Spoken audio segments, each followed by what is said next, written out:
Welcome. Today we're diving into an interesting math topic, finding the product of two logarithmic values, a and b. Although this may sound complex, I'll guide you through each step in a straightforward way.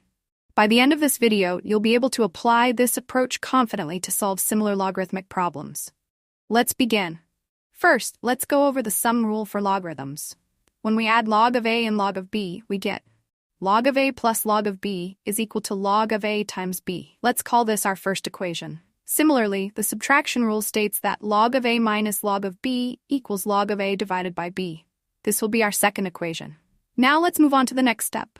By adding equations 1 and 2 together, we get 2 times log of a is equal to log of a times b plus log of a divided by b.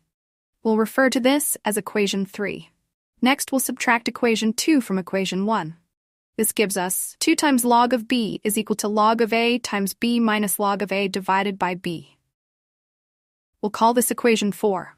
Here's where it all connects. By multiplying equations 3 and 4, we get 2 times log of a times 2 times log of b is equal to the square of log of a times b minus the square of log of a divided by b. Since we're multiplying on the left side, we can simplify it as 4 times log of a multiplied by log of b is equal to the square of log of a times b minus the square of log of a divided by b.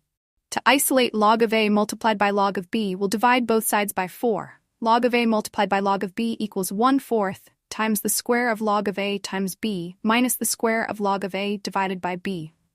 Now let's put this formula to the test with an example. Let's take a as 10 and b as 100 and substitute these values into the formula. On the left side, the log of 10 is 1 and the log of 100 is 2, so we get a product of 2. Now let's calculate the right side. Since 10 times 100 equals 1,000, the log of 1,000 is 3, and the log of 1/10 is -1. Substituting these values, we get 1/4 times the quantity 3 squared minus -1 squared.